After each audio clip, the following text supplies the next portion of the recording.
আপনাকে আসহাবুল কাহাফের ঘটনা পড়তে হবে। ওই যে 9 জন যুবকের কথা বলেছিলাম, 309 বছর ঘুমিয়েছিল, আল্লাহ পাক আবার ঘুম থেকে উঠিয়েছেন।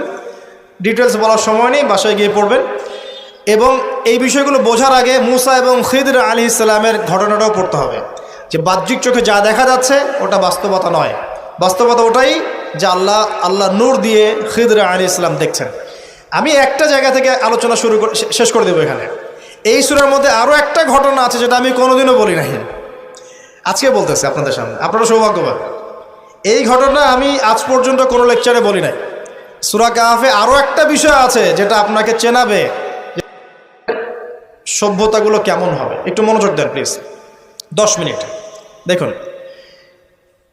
এই সূরার মধ্যে 4টা ঘটনা আছে। কয়টা?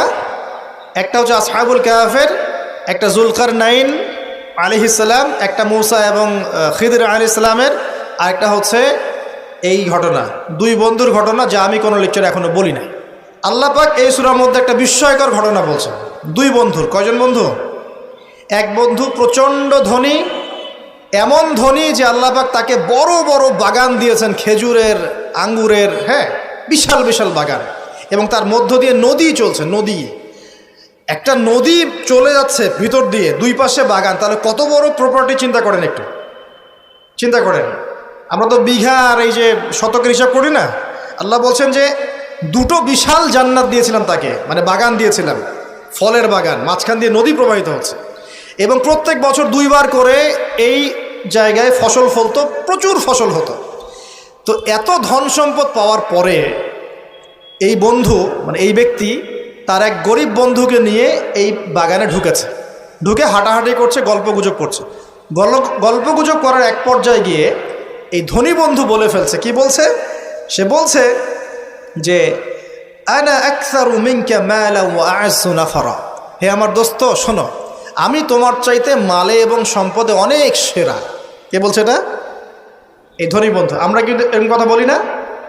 এই ধনী বন্ধু হচ্ছে বস্তুবাদী মানুষ, মানে বাড়ি গাড়ি, টাকা করি, স্ট্যাটাস, এটাই তার কাছে সব কিছু। বুঝতে পারছেন কথা? সে তার বন্ধুকে বলছে, তুমি তো গরিব, আমি তোমার চেয়ে অনেক সেরা টাকায়, পয়সায়, ধন দৌলতে। এমন মানসিকতা আমাদের মধ্যে আছে না অনেকের? আচ্ছা, এবার সে আরও বলছে যে ওয়াদাখালা জান্নাতাহু ওয়া হুয়া যালিমুল লিনাফসি। সে তার জান্নাতে প্রবেশ করলো, তার নফসের উপর সে জুলুমও করে বসলো। কিভাবে জুলুম করলো? এভাবে সে বলছে, ক্বালা মা আযুন্নু আন তাবিদা হাযিহি আবাদা। কে বলছে এটা? এই ধনী বন্ধু। সে বলছে, হে আমার গরিব বন্ধু, শোনো, আমি মনে করি না, আমি বিশ্বাসই করি না, আমি মনে করি না যে আমার এই প্রপার্টি